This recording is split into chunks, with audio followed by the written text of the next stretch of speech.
ناظرین، دنیا ان دنوں بڑے ہی انسرٹن اور ڈینجرس پیریڈ سے گزر رہی ہے اور آئے دن ہمارے ارد گرد بہت بڑے بڑے واقعات رونما ہو رہے ہوتے ہیں۔ ایسا ہی ایک بڑا واقعہ کل امریکہ کے اندر پیش آیا ہے۔ پینسلوینیا امریکن ریاست، وہاں پر فارمر پریزیڈنٹ ڈونلڈ ٹرمپ صاحب الیکشن کی ریلی کو خطاب کر رہے تھے۔ ایک بڑی سی ان کی ریلی تھی، اس کے اندر وہ خطاب کر رہے تھے، تقریر کر رہے تھے کہ اچانک سے اس وینیو کے اوپر گولیوں کی بوچھاڑ شروع ہو جاتی ہے۔ ایک آٹومیٹک گن تھی، غالباً سیمی آٹومیٹک گن، اس سے گولیوں کی بوچھاڑ شروع ہو جاتی ہے اور ٹارگٹ جو تھا وہ ٹرمپ تھا۔ اب ٹرمپ خوش قسمتی کے ساتھ بچ تو گیا ہے، لیکن چونکہ شاٹ ایسا لگ رہا تھا کہ ان کی سر کی طرف کیا گیا تھا غالباً، تو ایک گولی جو ہے وہ ان کے کان کو چیرتی ہوئی گئی ہے، تو آدھے انچ سے بھی کم کی دوری سے ان کی جان بچی ہے۔ اور میں کہوں گا بلکہ کہ امریکہ آدھے انچ سے کم کی دوری سے سول وار سے بچ گیا ہے۔ اگر ٹرمپ کو کچھ ہو جاتا تو اس بات کے چانسز ہیں کہ امریکہ میں مظاہرے پھوٹ پڑتے اور سول وار پھوٹ پڑتی وہاں پر۔ آلریڈی ہم نے دیکھا کہ پچھلی جو الیکشن جب یہ ہارے تھے تو انہوں نے دھاندلی کا الزام لگایا تھا۔ انہوں نے کہا تھا کہ میں جیت گیا ہوں، مجھے زبردستی ہروایا گیا، اور کیپیٹول ہل کے اوپر جو مظاہرے ہوئے تھے، ان کے سپورٹر گھس گئے تھے اندر، وہاں پر پریزیڈنشل آفس اور یہ سارا کچھ پہ قبضہ کر لیا تھا انہوں نے۔ تو وہاں پر بھی لگ رہا تھا کہ امریکہ کچھ سول وار کی طرف جا رہا ہے، لیکن حالات بعد میں کنٹرول میں آ گئے تھے۔ اس بار یہ سب کو پتا ہے کہ ٹرمپ آ رہا ہے۔ اس حملے سے پہلے بھی جو پولز شو کر رہے ہیں وہ ٹرمپ کی وکٹری شو کر رہے ہیں، اور ٹرمپ وہ بندہ ہے جس کو امریکن ڈیپ اسٹیٹ کا ایک بڑا حصہ پسند نہیں کرتا۔ ان کے یہاں جو بڑا ایک ملٹری انڈسٹریل کمپلیکس ہے وہاں پر ان کے بھی بہت سارے لوگ پسند نہیں کرتے۔ اس کی وجہ یہ ہے کہ بہت ساری ان کی پالیسیز یوکرین وار کے حوالے سے، نیٹو کے حوالے سے اور دیگر جو گلوبل کنفلکٹس ہیں جس کے اندر امریکہ انوالوڈ ہے، اس حوالے سے اس کی پالیسیز کچھ ڈیفرنٹ ہیں۔ ٹریڈیشنل صدر نہیں ہے یہ۔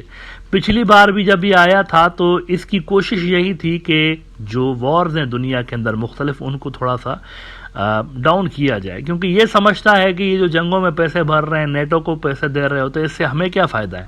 بینگ امریکن یہ سوچ رہا ہوتا ہے کہ امریکن لوگوں کو کیا فائدہ ہے اس چیز کا۔ ابھی بھی اس کی جو اسٹیٹمنٹس ہیں ریکارڈ پہ، اس نے کہا ہے کہ یہ جو یوکرین کی جنگ ہے اس سے ہمیں کوئی لینا دینا نہیں ہے، خام خام اس میں پیسے ہم برباد کر رہے ہیں، میں آؤں گا تو یہ جنگ ختم کرواؤں گا۔ اچھا، اس کے جنگ ختم کروانے کا اصل میں جو فارمولہ ہے وہ یوکرینینز کو پسند نہیں ہے۔ مطلب یہ کچھ ویسا ہی فارمولہ ہے جیسے چائنا کا فارمولہ آپ سمجھ لیں۔ چائنا کا یہی فارمولہ ہے نا کہ فوری طور پر جنگ بند کر دیں، جس کے پاس جو ٹیریٹری ہے وہ اسی کے پاس رہے گی۔ رشیا اسی فارمولوں کے مانتا ہے کہ ہم بات کرنے کو تیار ہیں، شرط ہماری یہی ہے کہ ہمارے پاس جو ٹیریٹری آ گئی ہے یہ ہمارے پاس ہی رہے گی، یہ ہم واپس نہیں کریں گے، اس کنڈیشن پہ ہم بات کرنے کو تیار ہے۔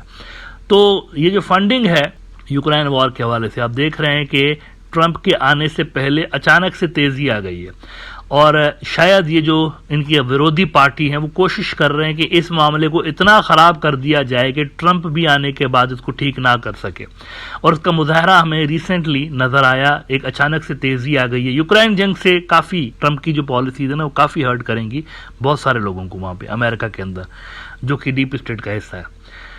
تو ہم نے دیکھا ہے اچانک سے بہت زیادہ تیزی آئی ہے، F-16 جہاز دے دیے، پھر اب زیلنسکی اجازت مانگ رہا ہے کہ ہمیں یہ بھی اجازت دے دیں کہ آپ کے میزائل، آپ کے جہاز جو ہیں وہ رشیا کے اندر جا کے ہٹ کر کے آئیں۔ ادھر سے رشیا نے وارننگ دی ہے کہ اگر آپ ایسا کریں گے تو ہم آپ کو ہٹ کریں گے۔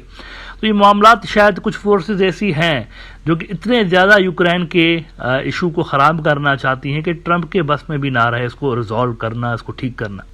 تو بہت سارے کوسچنز ہیں جن کا آنسر ابھی ملنا باقی ہے، اور یہ ساری چیزیں ہو سکتا ہے کہ ان کے اس اٹیمپٹ کے ساتھ، اسیسینیشن اٹیمپٹ کے ساتھ جڑی ہوئی ہوں۔ نا کچھ بات کر لیتے ہیں اس بندے کی جس نے ان کے اوپر حملہ کیا، کہ یہ کون بندہ تھا۔ اس کا کوئی کرمنل ریکارڈ نہیں تھا۔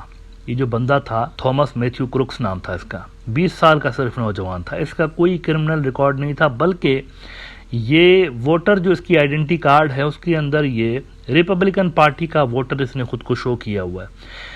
اس نے ابھی 2022 کے اندر ہی گریجویشن کی ہے، اور یہ برائٹ اسٹوڈنٹ تھا۔ اس کو اسٹار ایوارڈ بھی ملا تھا $500 کا۔ تو یہ برائٹ اسٹوڈنٹ تھا، اس کا کوئی کرمنل ریکارڈ نہیں تھا۔ اٹ مینس یہ ویل پلانڈ ایک واقعہ ہمیں نظر آ رہا ہے۔ اس نے بہت پہلے سے ہی یہ تیاری غالباً کر کے رکھی ہوئی ہوگی، اور جیسے ہی اس نے شوٹنگ کی ہے اس کے اوپر تو کسی نے اس کو بھی مار دیا ہے۔ صرف 100 میٹر یہ دور تھا ٹرمپ سے، صرف 100 میٹر. الجزیرہ کہتا ہے کہ shooter was over 100 meters from Trump. The suspect was about 120 to 150 meters away from Trump when he fired during the rally, according to a CNN analysis of the two men's geolocated positions. Earlier, the FBI said the attacker took aim from an elevated position outside the rally before he was shot dead by the Bureau's forces. CNN, citing law enforcement sources, reported the attacker was on a building rooftop just outside the rally venue.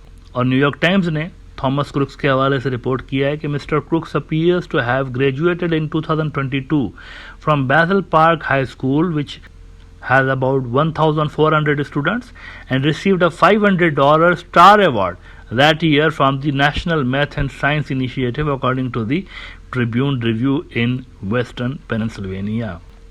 اچھا، اس واقعے کے بعد دنیا بھر سے Trump کے ساتھ سمپتی کا اظہار کیا جا رہا ہے. میکرون نے کہا ہے کہ یہ لمحہ فکریہ ہے ہماری ڈیموکریسیز کے لیے، کہ ہماری جو ڈیموکریسیز ہیں، ویسٹرن ڈیموکریسیز، ان کے اندر بہت بڑی گڑبڑ پیدا ہو گئی ہے. یہ جو واقعہ ٹرمپ کے ساتھ پیش آیا ہے، یہ ظاہر کر رہا ہے کہ ہمارے ڈیموکریٹک سسٹمز کے اندر گڑبڑ پیدا ہو گئی ہے. اور یہی کچھ خیالات جو ہیں امریکن پالیسی میکرز جو امریکن جو دونوں پارٹیوں کے ڈیموکریٹس جو ہیں وہ بھی اور ریپبلکنز جو ہیں وہ بھی کہہ رہے ہیں کہ ہمارا ڈیموکریٹک سسٹم جو ہے اس میں کچھ فلاز پیدا ہو گئے، کچھ گڑبڑ پیدا ہو گئی. تلخیاں بہت زیادہ ہو گئی ہیں وہاں پر، ایک دوسرے کے لیے برداشت ختم ہوتی جا رہی ہے. دونوں پارٹیوں کے جو بہت سارے ووٹرز ہیں وہ ایکسٹریم پوزیشن پہ یوں سمجھے کہ آئے ہوئے ہیں.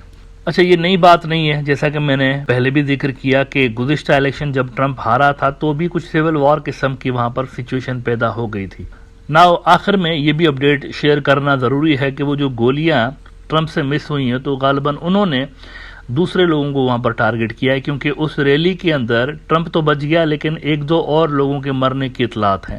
اس فائرنگ کے نتیجے میں وہ بیچارے جو تھے، وہ جو ان کا خطاب سننے آئے تھے، ان کی اسپیچ سننے آئے تھے، وہ ٹارگٹ ہوئے ہیں اور کچھ لوگ زخمی بھی بتایا جا رہا ہے کہ اس میں ہوئے ہیں. یہ ایک بہت بڑا واقعہ ہے ناظرین، اور اس کے عالمی کانسیکوینسز آنے والے دنوں میں ہمیں دیکھنے کو ملیں گے. ایک چیز تو سرٹن ہے کہ الیکشن اب یہ جیت رہا ہے، سمپتی ووٹ اس کا بڑھے گا، اور اس کے لیے جو پہلے سے ہی ایک پولز کہہ رہے تھے کہ یہ جیت رہا ہے، اب یہ سرٹنٹی تقریباً اس کے اندر آ گئی ہے کہ ہی از کمنگ.